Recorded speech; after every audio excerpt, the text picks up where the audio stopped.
this really happening? It was 2011 and I started a new security post in the insurance district of Hartford. That area has its share of old historic buildings, and my building was no exception. It was an early 1900s mansion that was converted into offices inside. But when I say converted, I mean it was really just desks placed in some of the old rooms. Around 1 a.m. I grabbed my flashlight and started my first round, a little bit nervous as I had heard your classic ghost stories from the rest of the guards. As I came to the top of the main staircase, the extremely dim lighting did nothing to help calm my nerves. Door by door, I walked down, checking to make sure they are all locked. This isn't so bad. I'm already almost done with this round, I reassured myself. All seemed to be going well, that was, until I got about halfway down the hall. The door on the right was wide open. As I walked over and glanced in, my heart sank. I began to sweat out of control. Is this for real? I stuttered. Sitting dead center in the room was a child, no more than 6 years old, in the dark, playing with toys. I continued, fast-paced, down the hall. Am I going insane, I thought? Did those stories really get to me? Trying to shake it off as I told myself my mind is playing tricks on me, and that I need to go back and close that door. I walked back, trying to laugh it off. But then my heart sank even deeper this time. He was still there. I was lost for words. This entire thing made no sense, and I finally managed to mutter the words, "Hello?" out of my trembling lips. The child turned around and nervously asked, Have you seen my mom? As calmly as I could, I grabbed the child and tried to comfort him, and brought him downstairs to the security desk and called the police. The child didn't say much and didn't seem too concerned. The police arrived in only minutes. Turns out his mother works at the office and had brought him into work that day and just forgot about him. It baffles my mind how a parent could go 5 hours not realizing they left their child alone somewhere. I continued working there for a few months and eventually got a transfer to a new post. At the end of the day, I'm happy everything turned out okay, and most thankful it wasn't a ghost.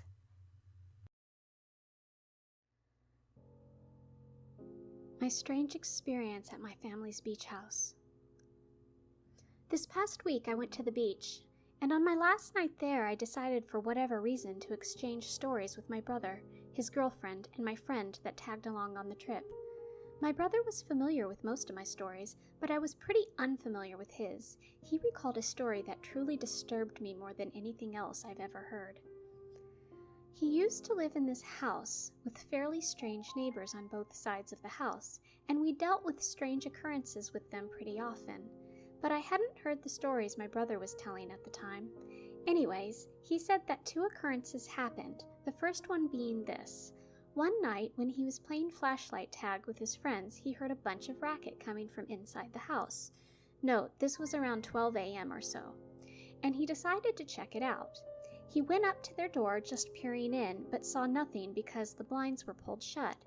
He heard rustling in the bushes nearby, and the friend that accompanied him, as well as my brother, took off running. The second occurrence happened when he was with his girlfriend heading out to a party one night. My brother said he was standing in our old driveway when he heard what sounded like a baby or a small animal screaming loudly from the basement of the neighbor's house. He said there was a small window that allowed you to see into the basement, but the blinds were closed and there was clearly nobody down there. My brother and his girlfriend started to move closer to the noise, sort of investigating what it was, but whenever they moved closer, it would stop.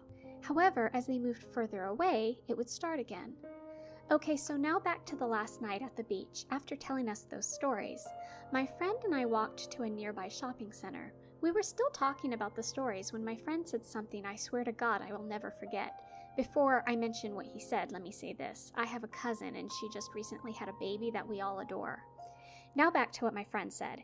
He said something along the lines of, "Dude, this isn't really scary, but when your brother was telling that story, the wind kept blowing one of the curtains up in the room nearby, and I saw your cousin just standing in one of the rooms with her baby." I laughed because that probably would have scared the living shit out of me too, but it took me about 10 minutes to realize this though. My cousin had left right after we had finished eating dinner around 6:30, and we didn't start telling that story until around 9. Some other small occurrences have happened since then. I'm not sure if it's my paranoia because of the situation or if something is seriously fucking wrong. What in the hell did my friend see? He swore that it was definitely a woman who was definitely holding a baby. We went into the room where he saw her the following morning to see if any shapes in the room could have mimicked that of a woman, but there was nothing. The house next door. I met Mia through my friend Sophia. They went to high school together or something. It wasn't fair that whenever Sophia was visiting from UVA, I had to share the time with her with Mia, because they were friends before I even came into the picture. But it was what it was. And soon enough, I didn't mind Mia so much, except for the fact that she lived in bumfuck nowhere, like literally, and she didn't drive. I remember Sophia driving out there to pick her up all the time, and the first time she made me come along, I was in the passenger seat trying to keep track of all the different back roads we had turned on. "Do you even know where we are?" I asked. "Yeah, I know it gets confusing, but you get used to the roads when you drive here so often," Sophia responded. As the roads became smaller and more difficult to drive on, the houses became more spread out. Now there was one house per every half mile. We passed a big light blue house, and Sophia slowed the car down. "Is this it?" "No," she grunted. "It's just this road is difficult to drive fast on, so I have to slow down at this part." I looked into the house and saw a single silhouette in one room, but thought nothing of it. When we arrived at Mia's place, we hung out and played some board games. We looked at Mia's yearbook and talked about different people we all knew. Holy shit, I totally worked with her at the restaurant. She got fired after a week. I stuffed my mouth with more grapes. We had a really fun time, and it was almost 1 a.m. Mia told us we could crash, but we figured it best to go home. "I have so much to do tomorrow," Sophia insisted. "Me too," I added. "Well, do you guys mind taking me to the gas station real quick? I ran out of cigarettes," Mia said. Sophia and I exchanged glances. Why not, we both thought. We got to the car and Mia called shotgun. I shrugged. "This just means I can lie down and have the back seat all to myself," I laughed. I laid back and watched the stars through the back window as Sophia began driving. They were arguing over what station to listen to. "Are these your closest neighbors?" Sophia asked, hinting at the blue house. "Ugh, don't even ask. It's so creepy," Mia told her. "Why?" I asked without moving an inch. "Some lady lives there all by herself. She's creepy as fuck," Mia shivered. "What's her story, though?" I asked. "She has amnesia, so we randomly find her walking around asking where her family is." I sat up as we slowly passed the house by. That light I had seen earlier was no longer on. I shrugged. We picked up the cigarettes from the nearest gas station, and I got a pack of Twizzlers and an Arizona green tea. On the way back, we were singing Oasis songs on blast. This time, I barely noticed when we passed the blue house, except that now a different light was turned on. This time, it was on the lower level, meaning the lady was awake for some reason. Again, I thought nothing of it. When we got to Mia's, she hugged Sophia again and told us both bye. When she shut the car door, Sophia put the car in drive and then abruptly put it back in park. "Shit," she shouted. "What?" I asked. "I forgot my sweater. I'll be right back." Sophia got out of the car and ran to Mia's front door just as Mia was opening her screen door. I could see they were talking, and Mia invited Sophia in to grab her sweater. I yawned and climbed over the armrest to sit in the passenger seat. I grabbed the seatbelt and reached it over to fasten it as something white caught my eye. It was blob-like and walking through the trees across from the car. I leaned forward to try and get a closer look. It looked like an old woman in a nightgown. I almost panicked, but it was so far from me, and then I remembered that poor woman who had amnesia. I kept looking at Mia's door to see if they had returned yet. On the third time I looked over at Mia's, the lady had disappeared. I got out of the car and walked closer to the woods. "What the hell are you doing?" Sophia had returned without me even noticing. "There was a lady." I walked back to Sophia. "We have to find her." "Are you fucking insane?" Sophia pulled me back by tugging on my jacket. No, it's probably the lady who lives in that house and she's just got lost. It's cold. She could get sick. Not my problem. Sophia got in the car and slammed her door. She started the car. I sat down slowly in my seat and closed the door.